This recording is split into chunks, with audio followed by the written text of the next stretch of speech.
Welcome to Everything with Everett.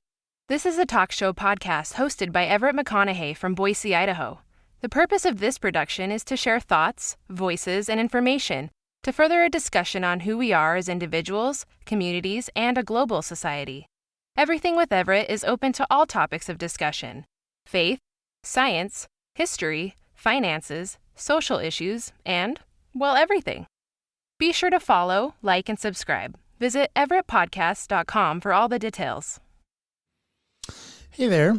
So the other day, about a week ago, I asked on Twitter, Instagram, and several other social media locations about common but toxic mindset examples that people have from either their own lives or things that they've heard or been told, and decided we need to talk about common but toxic mindsets.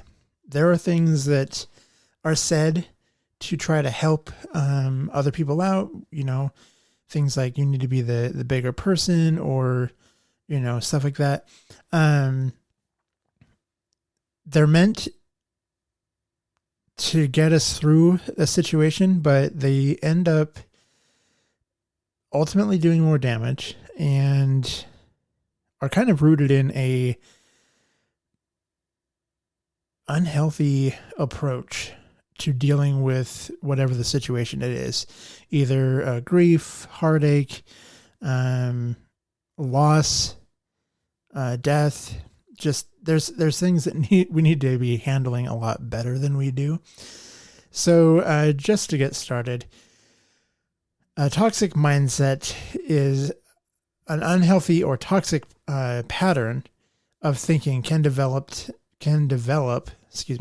from trauma, injury, and neglect. Common damaging mindsets include: I'm always on the outside, I have trouble trusting people, or everyone abandons me. If you have chronic toxic mindsets, definitely seek therapy and professional assistance to get out of those thought patterns. But it's important to understand that a lot of toxic mindsets are beliefs about our lives or ourselves that we develop from an unfavorable circumstance, traumas, unresolved childhood issues, and past failures. We can start developing these mindsets, and they grow with us if we don't get them taken care of. So personally, I have an example that I want to share that I've heard, and the people that are obviously in my everyday life know that I'm about to start a new job, and it promises to be very beneficial to my career goals and to my professional life. I'm very excited. Just putting that out there. I'm excited. I've enjoyed my time with my current employer. They've taught me a lot of good things. I've done a lot to help them in their situation. I've helped, uniform, deliver, information onto a shared platform that everybody in the department can utilize. When I started, everything was on a binder, an old school binder, 3-ring binder it was printed once, and then updates were written in the margins in pencil, and you kind of had to figure out which was the most current pencil mark. So that obviously is not, a good way to do business with a large company. So I digitized everything, brought it into a spreadsheet based type system on a platform that I could roll out to every user. Everything's authenticated so that you can have permission of, who can view versus who can edit or take away those abilities completely so they can't access those things, say after they depart or termination, whatever. So a very secure way to share information. And that was something that I did. It was great. It still is a very important part of the department. We still had, some legacy people that didn't like changing the status quo. So we maintained the binder as a secondary means, in case technology goes down. That does happen. So it is important to have a paper version of things. So I just made a mirror printed copy of updated things, and we had a binder in case the internet went down for some reason. But I feel like if the internet goes down, you kind of lose a lot more than just the information. You might not be able to actually do your job, so it kind of doesn't matter.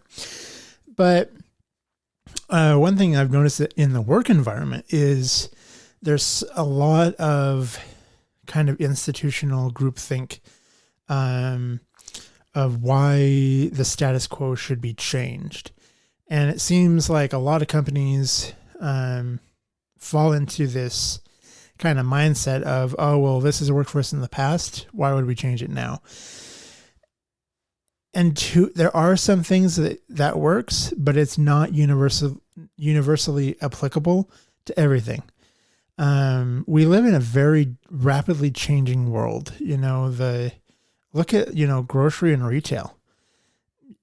You don't even have to go to the grocery store anymore to buy your apples. You can sign into Instacart and DoorDash or whatever services, work with your local grocery stores, and go have somebody else do the shopping for you and pick up your groceries. You can, through several stores, Albertsons, Safeway, Walmart, Fred Meyer, you can use their apps and order your groceries directly from them, and then have it all bagged up by a in-store employee shopper.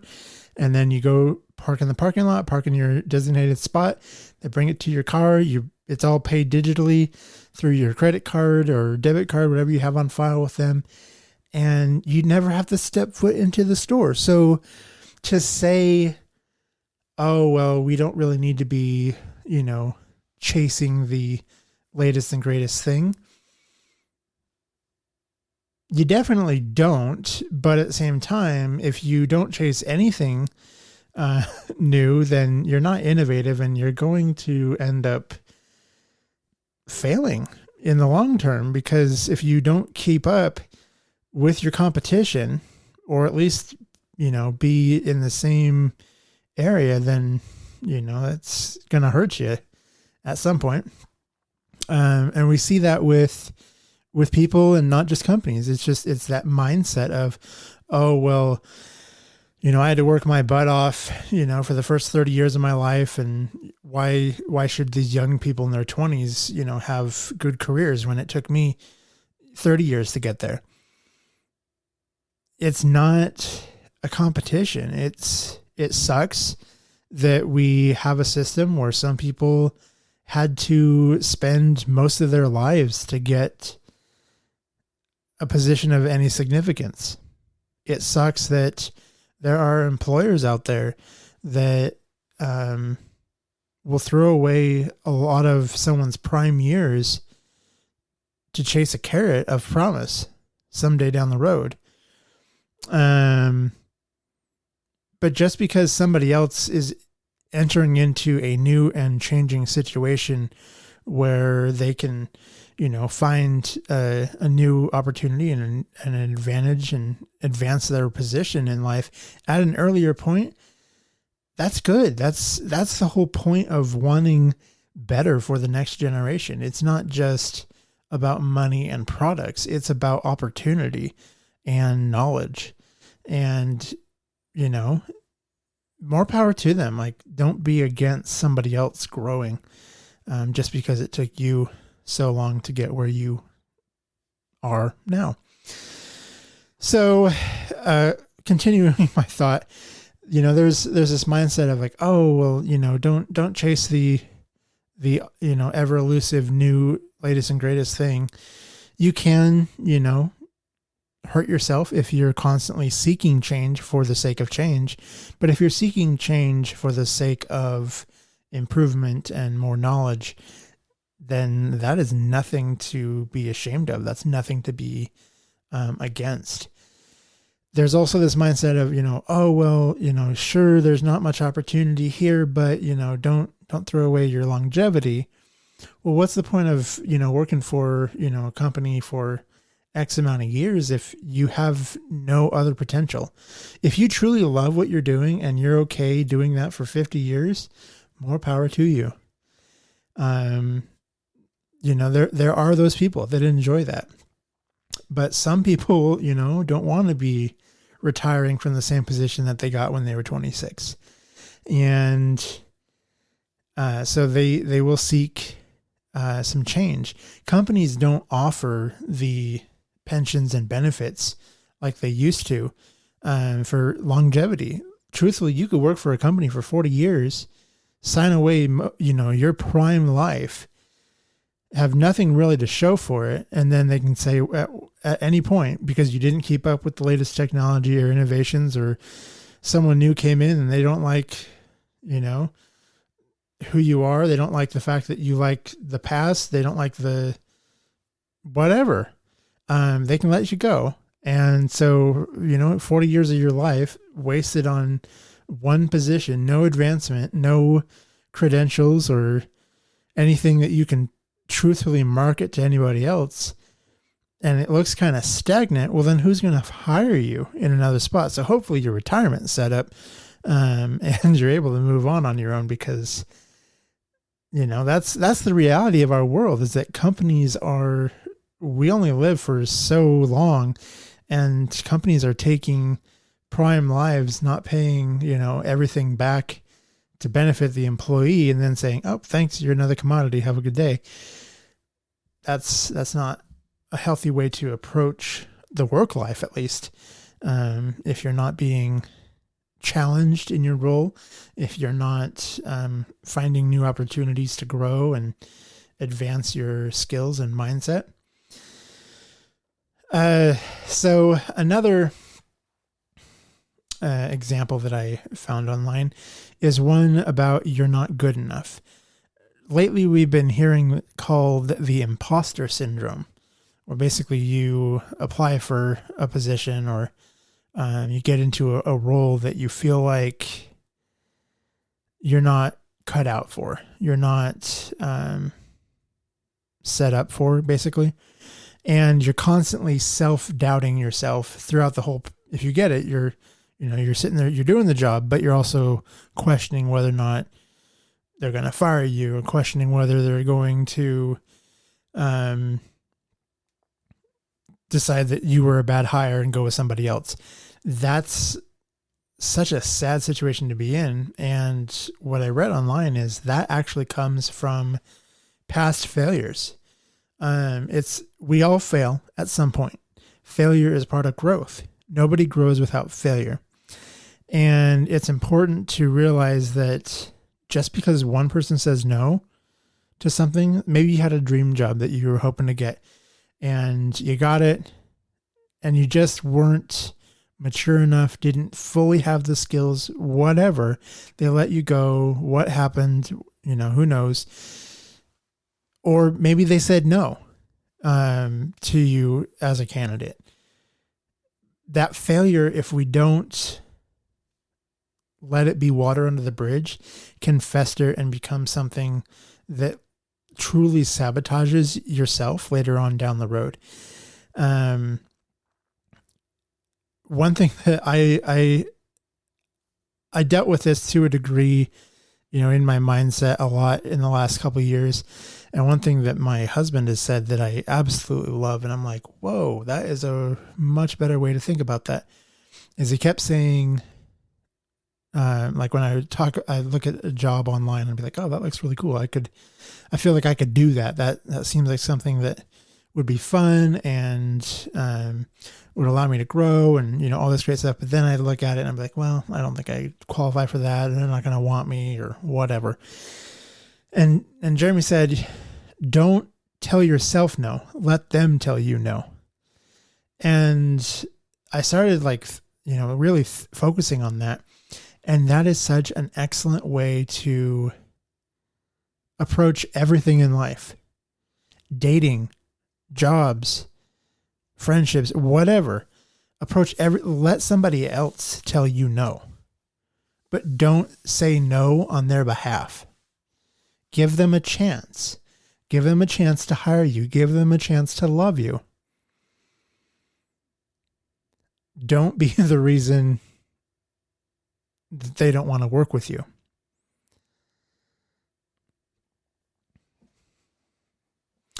So, I don't think any of these else that I want to talk about. Okay. So then moving on. Sorry, I thought there were more that I was going to take a look at, maybe talk over. My friend David down in Arizona, went to Boise State with him, and he works in the tech sector, was a arcade game service technician. Really cool guy. We clash on a few things, but one of the reasons why I love my friendship with David is he's, conservative, very Second Amendment, which is fine. I'm not anti-Second Amendment by any means. I'm, for common sense Second Amendment rights. He's considerably more conservative than I am, but we don't write each other off. We listen to each other. We talk about things.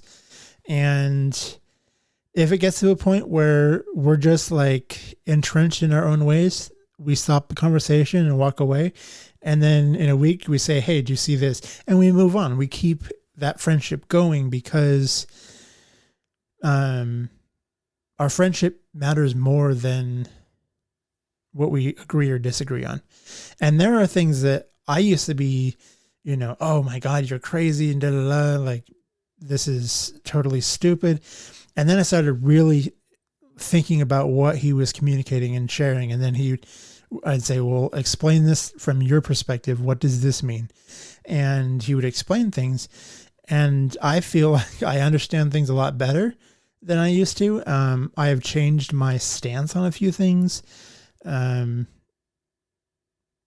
Basically, one of the things that I love about this friendship is I feel like it's helped me realize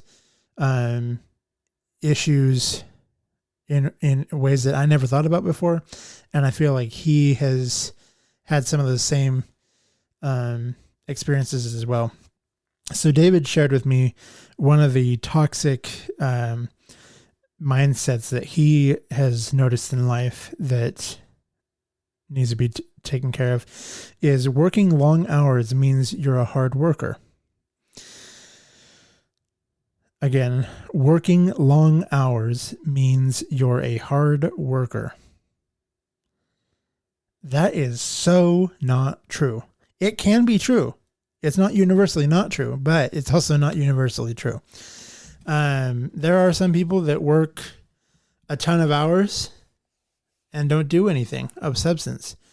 There are also people that work the minimum hours and do a ton of substantive work. I would definitely agree that you don't always get the reward or the measure of being a hard worker. There's people in every job that do just enough to get by, just enough to say, oh yeah, I fulfilled the obligations of my role. But then the other people, do the in-between stuff on top of what comes to them during the course of their day. And so, there's just this toxic kind of, oh, well, if you work more, then you must be a hard worker. Not necessarily. Let me go back in here. So this one is from my friend Ashley. I've mentioned her in the past, I think. Yes, I have. She has been a friend of mine for 22 years. We met when we were in 6th grade. I moved next door to her. So we've been friends for a long time. She listens to the podcast. Hey, Ashley. Great friend. Constantly sends me good tips on topics. She sent me another one the other day that I was like, ooh, good subject to talk about. So there will be more episodes coming up thanks to things that Ashley has recommended.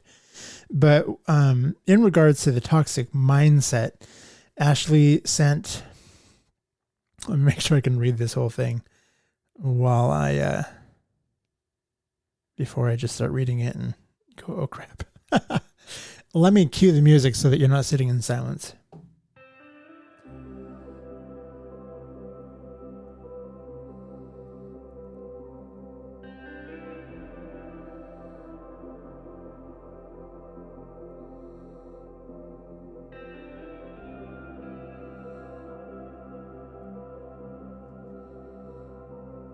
Okay.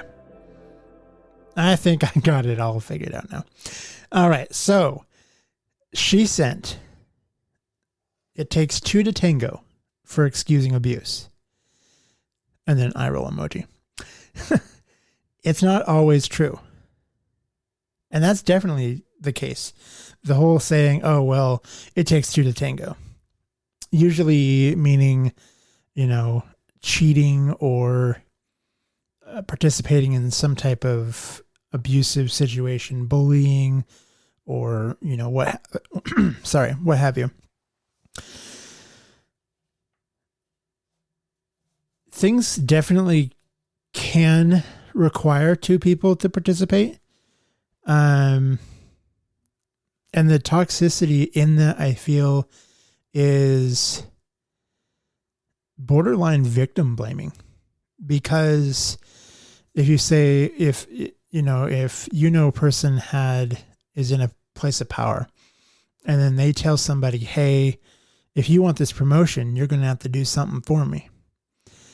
And they're not, on the up and up in terms of the eyes of HR. And so they get this person to do something, and it kind of goes against the cultural values of the company or whatever. And the mindset, oh, well, it takes two to tango. Why didn't the person say something when they did this or they did that and look, they benefited. So they're both guilty. That's horrible because the person, wanted a promotion or wanted a better situation for themselves, but was forced into a situation that is borderline blackmail. Because what are they going to say? You're going to go against the executive and say, oh yeah, they did this to me. The executive's going to be like, I didn't do that. They're fired. And then they lose everything. So there's not that mindset of it takes two to tango implies that the power is equal when in reality we know that it is not.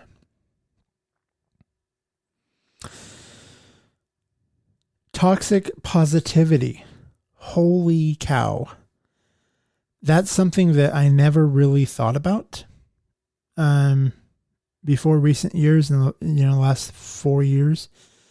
Churches are notorious for toxic positivity.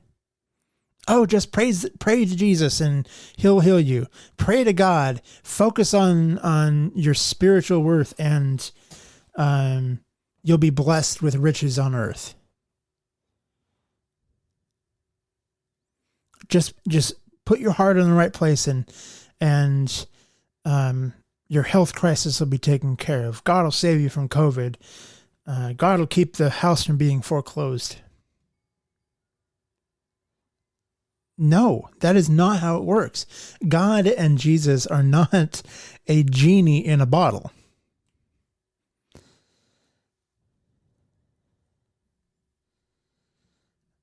And you can even argue, you look at a lot of things in the Bible, not to go on this tangent too far, but there's things in the Bible where it's okay, so you want me to believe that God came down from the cloud, did all this stuff because, bad people punish, bad people punish, good people uplift, did all this in the Bible that we wrote about, and it was all that great. But since then, we've had far worse situations. Oh, God can't intervene because he allows us to choose. Okay, well then if he allows us to choose, why did he intervene historically? At what point did he not believe in choice? And then at what point did he, what point was he authoritarian? And then what point was he democratic? What point did he allow us to wallow in what we sow versus intervening? There's a lot of contradictory that it's just like, okay, we're going to move on. So toxic positivity. Ashley goes on to say, sometimes you need to really grieve a situation and sit with those feelings. You can't be positive your way out of some really terrible situations. Neglecting feelings will only prolong the recovery process. And I totally agree with that. I feel like people who have either avoided the tough situations in life, or have not experienced a death in their life of a close family member or somebody that they love on a daily and soulful level. They just haven't had the opportunity or allowed themselves the opportunity to fully grow, mature, and experience those depths of grief, depression, happiness, unconditional love, caring for someone so deeply, but also knowing that you can't do everything to help or save them. Sometimes all you can do is sit by their side and hold their hand and let whatever happens. Sometimes you can only just enjoy that time with them, the time that you had before that. Basically anything that's going on. So toxic positivity, definitely a problem. Let me go over here to this one. This one I'm going to have to pull snippets from. I don't want to give too much. There was a lot of a personal story on this, and I don't want to share that person's story publicly because that's not right.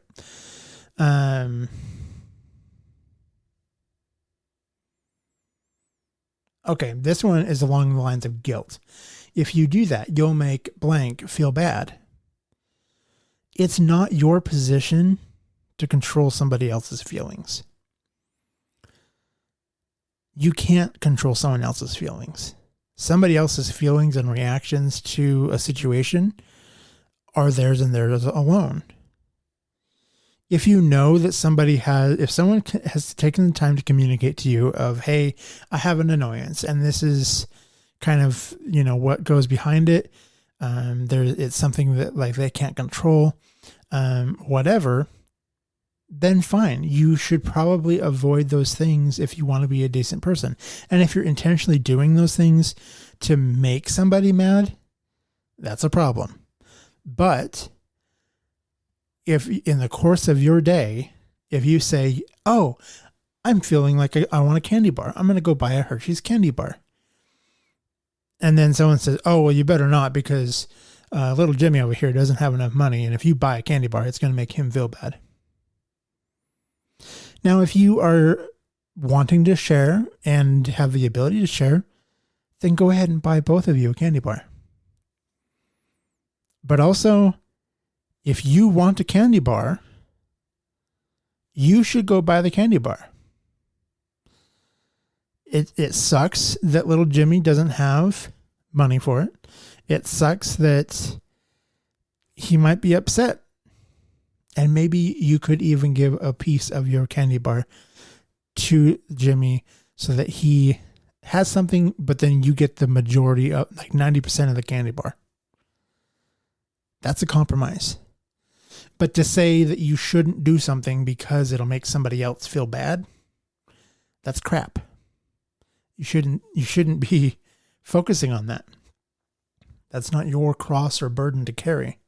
You can't control other people's feelings and reactions. They are in control of those. thoughts, feelings, and reactions. And it's their problem and only their problem.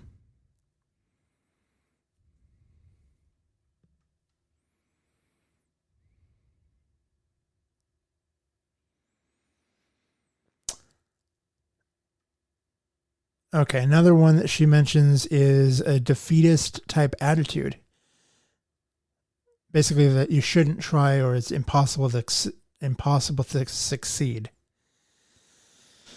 You know, that comes back to that imposter syndrome. You know, if you feel like you've tried things in the past and either got rejected or failed, maybe you weren't coming at it right. Maybe your mind and heart weren't in the right spots. Maybe you wanted those things for the wrong reasons. Maybe your attitude was less than ideal for the role. There's many reasons, again, why you don't get something, but to write off that you should never try or that it's just not worth it, or that to write anything off as a lost cause, that's not good. That's not healthy for you. That's not healthy for your soul, the people around you. You know, don't overextend yourself to the world if you're not getting anything in return. If you're spending more money than you have to give on other people, that's the problem. That's when it's not worth it. Only give people and this world what you can afford to not have for yourself. Don't give it in expectation of return. Don't give it in, oh, well, they'll repay me back, or I'm doing this now as an investment because something better will come my way later on. Possibly, but no. We should be giving without expectation. And, you know, maybe somebody has some nefarious reasons behind why they're asking for food. You know, maybe the panhandler at the corner of the street, maybe he will just go buy some booze. Maybe he is there every day for the last 3 years. Maybe he doesn't want to do anything else with his life. That's between him, his creator, and whatever else he has in his value box. Be kind, be nice, be humane. Acknowledge their existence, but don't say, oh, it's not worth giving them any money. They're just going to go buy it on booze. My mom told me it's not our job to judge what somebody who is asking for assistance might do with that assistance. If they're holding up a sign that says, need help, need assistance, anything helps. Well, if truly anything helps, go buy them a cheeseburger. Get it in a little to-go bag. Make it all nice and like closed up so it's all safe. Hand it to the person and wish them a good day. If you don't have time for that and you have $5 extra, give them $5. Who cares what they go buy? Because they're going to go buy something that they need. It might not make sense to you. It might not benefit them in the long term, but it's something that they need right now. And if you can afford to give, do it. But don't write situations off as a lost cause or not worth doing just because you have evidence or reason to believe that you were burned in the same situation in the past.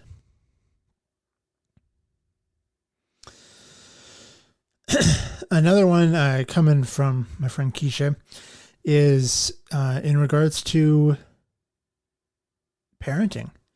I definitely saw this in my own upbringing, and it's one where parents, think that they need something in return. Like, oh, I raised you, you owe me now as an adult, or, whatever. Good parents don't ask for payback. And good parents, the kids are genuinely going to have a good relationship with them, and then also do anything that they can if the parent is in a situation of need.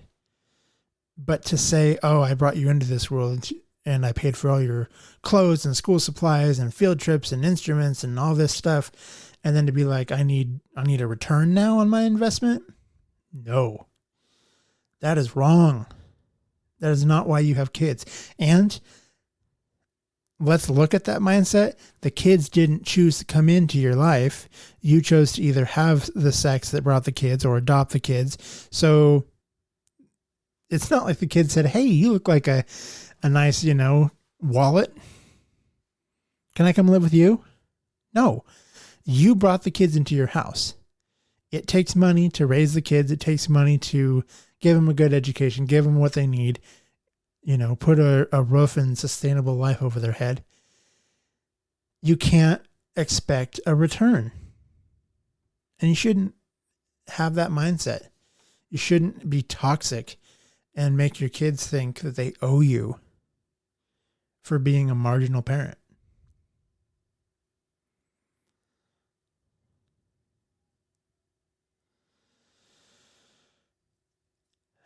Anyway, it's just, there's a lot of toxic stuff out there that we as a society have.